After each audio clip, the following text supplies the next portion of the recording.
All right, everyone, we're joined by head coach Mick Cronin. As always, if you have any questions, please hit the raise hand button. Let's get started with Ben. Hey, Mick. So, Ben. Hey, I'm sure you watched that game last night. They had a new version of Dunk City going in there with the Mobley brothers. I guess the big question is, what's the best way to confront them? You kind of alluded to maybe the two big lineup coming at some point. Might that be an option Saturday? Well, that's something we work on in practice for us, not for them.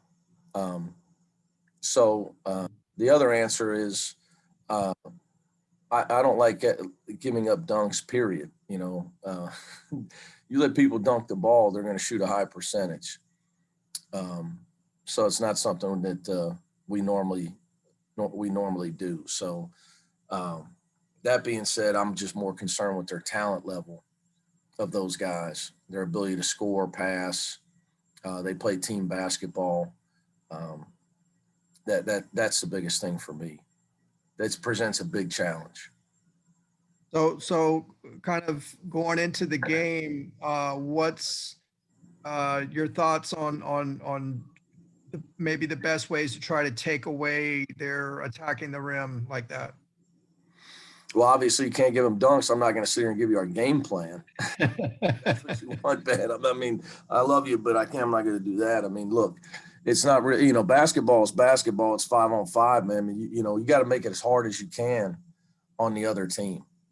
And, so from a scouting report standpoint, that always starts with trying to make it as hard as you can on their best player. Because if you don't, usually the other team's best player will carve you up. Now that obviously things, that would point to Evan Mobley.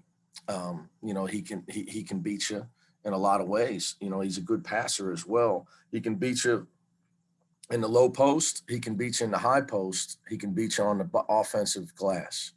So, and he can beat you with the pass or the shot.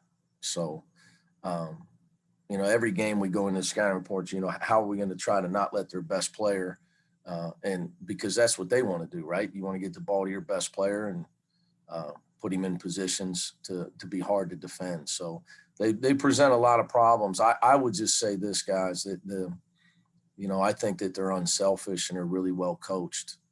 And teams that have talent and share the ball are a problem. It's hard to defend them. Tarek, go ahead. Coach, kind of a general question. I'd like to hear your take on just rivalry games in all your experience as a head coach. And then just the second part to it, I'd imagine at the Galen Center, I know it's a crosstown rivalry, but no fans. Does that kind of bum you out, because rivalry games are so great? Or are you looking at it maybe as a part of an advantage? No, I don't, I don't look at it as an advantage at all. I don't really, I've read that, we talked about this one time. People say it's easier to play on the road this year because of the lack of fans. I would say, well, if that's your opinion, then your team mentality wasn't tough enough, because it shouldn't matter if they're fans or not. But, I'm more concerned with the other team's talent and their coaching, which I have tremendous respect for SC's talent and their coaching. As far as rivalry games, that's what college is all about. Not having students at our games and fans and our, my family, it all stinks, man. I mean, it all stinks. And I give a lot of credit to every kid that's playing through this. Our guys are locked in and they're giving everything they have this year. And there's nobody at any games. So this will be no different. So, yeah, you maybe to answer your question, I guess, it reminds you of, how unfortunate this all is when you get a chance to, the LA teams playing each other and it's for first place in the league. And, it could be a great, that'd be a great atmosphere. And I mean, that's what, that's the fun part of coaching. So, but that aside, I don't think you're going to get any less effort from the players on either team. But it is a shame, but there's a lot of things that are unfortunate about what the world's going through. Mike? Hey, Coach, I wanted to ask you about rebounding, and Jake said that you guys were emphasizing offensive rebounds. What are you going to have to do to keep the ball out of the Mobley brothers' hands? Do you collapse one more guy, bring someone else in the paint, or do you feel that if you just play your game, everything will bounce your way? There's always strategy involved. Again, I'll just say this for you.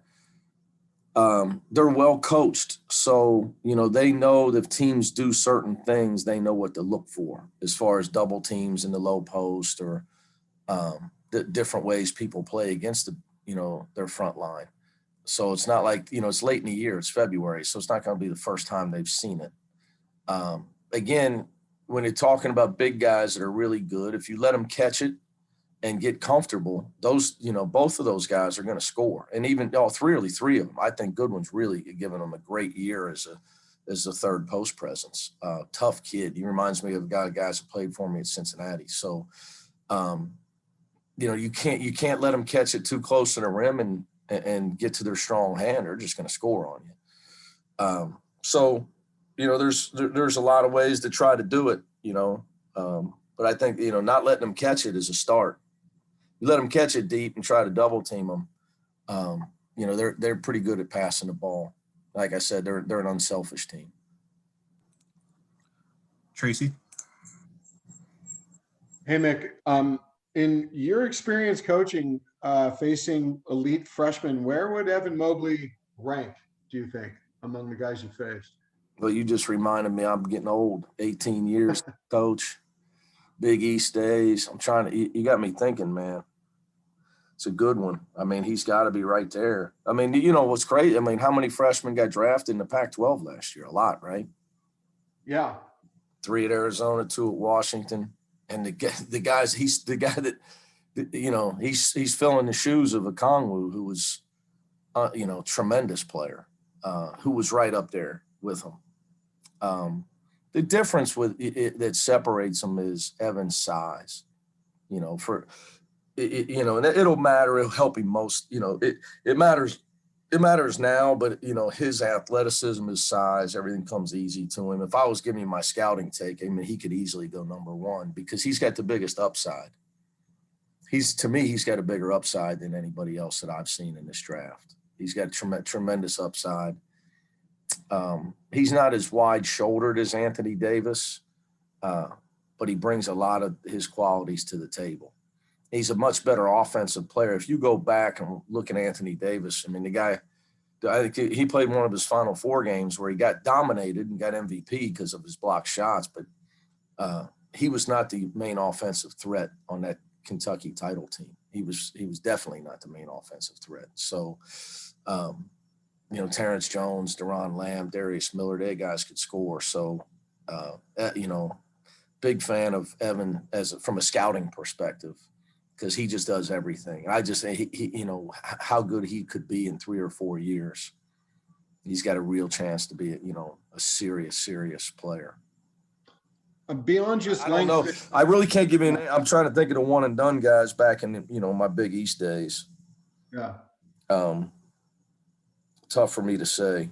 Can't really remember. So he might be the most talented guy. Right. Beyond just length and athleticism, what do they do? What do they really do well on defense? Well, they protect the rim, okay, and they know.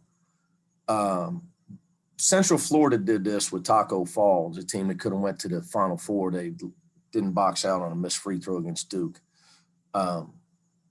They did a great job of this. When you have rim protection, and I'm talking about high-level rim protection, like Tracy, you and I are the guards, that we can run hard at shooters because we don't have to worry too much. We have erasers behind us if people want to drive the ball. And because I scout them, I'm scouting the team that we're going to play plays SC before us all the time, right? So, the Thursday, Saturday. So I've seen them play a lot. Teams run really good offense and get the ball point blank and can't score. And that's deflating. it's really deflating to your team. You run really good offense and get the ball point blank and you come up empty. It's hard to win. And now I did see that a lot in my Big East days.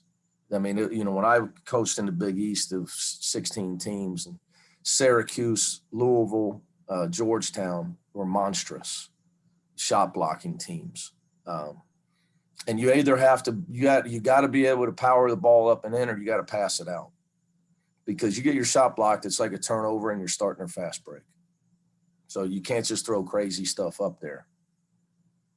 But they know that, Trey. So strategically, it allows them to run hard when shooters are open, to really go hard after shooters and just almost dare you to take it to the basket. Yeah, but Mick, I mean, couldn't you and I take them though? I would be trying to get somebody off their feet so I could pass it. We had a little talk about that today. Tiger tried that against Alatisha against Oregon State. He blocked it without much effort. You got to know, those guys are rotating, especially Evan. He's a great rotation shot blocker. So you got to know he's coming. I mentioned in UConn, when I was in the Big East, UConn was on a run of 9 straight years where they led the nation in block shots under Coach Calhoun. It was unbelievable. It was a shame to beat guys like that. Cannot get your shot blocked. You got to get fouled, score. You got to pass it out. All right, just a couple more here. Let's go to Beth. Yeah. Hey, Mick. SC has a lot of new players since last season's meeting. So do you still show film from last year's loss to your guys? Oh, we haven't even discussed last year. Got nothing to do with this year. You don't think that motivates any of your kids though? Again, Beth, I don't believe in false motivation. We're in first place in the league. Got guys with hopes and dreams. They should be trying to get better every day. I see like teams that play music during practice. I mean, if you really need music to get excited to play basketball, I'm confused. I just don't, we all have different opinions on it. But strategically, the only reason we would bring up something from last year is if we thought it could help us strategically. Is something that the staff's watching that game obviously 3 times and dissect our strategy. So, maybe it does. Kids aren't me, right? So they want to win. I think Jalen Clark just told me that he could never beat Rancho Christian in high school. What's that got to do? He should be motivated to play regardless. We got a lot to play for. We're trying to win a conference. We're trying to get an NCAA tournament bid. So we should be just as motivated, Beth, if we'd beat them last year. What's that mean? We should want to win this game just as much. So strategically, they're still just as big, and we struggled to score on them last year. That's my biggest concern. Thanks. All right, let's go to Ben for our last question. Kind of piggybacking off that, not motivating you, but that was such a tough way to lose last year, and it was your last game. Did it stick with you throughout the offseason? All losses stick with me. But to be honest with you, I thought it was a great effort by our guys. It was the one loss that we had all year where I was, I think where I was proud. I told you after that game how proud I was of them, and how proud I was at how upset they were that they lost that game, but they put themselves in that position. As a coach, you can't talk about things like effort, attitude. As Coach Wooden would say, you give your best effort. That's true greatness. Not the scoreboard doesn't tell you whether you played well or not. That's for fans. For us, as a coach, you got to put your money where your mouth is. So, after that game, I told them how proud I was of them, that we hung in there and gave ourselves a chance to win in a game where, it was a true rock fight. And, if you'd have said last January 3rd that we were going to play SC on the road with a chance to win the Pac-12, you'd have thought I was crazy. In fact, one of you guys asked me if I was giving up and rebuilding sometime in January last year, in a press conference out here in front of Mo Ostin. So, but I try to base it off of our effort, man, and how we played. But yeah, now, I mean, all losses stink. You know, as a coach, you go over everything in your mind. I wish I'd had a timeout when Cody made his second free throw. We could have went into some sort of soft zone press, kept the ball out of Matthew's hands. Man, I lose sleep over everything, Ben. Trust me, buddy. Man, I should have been a lawyer. I should have listened to my mom and been done better in school. All right, we'll wrap it up there. Thanks for your time, Coach. All right, guys, we'll see you.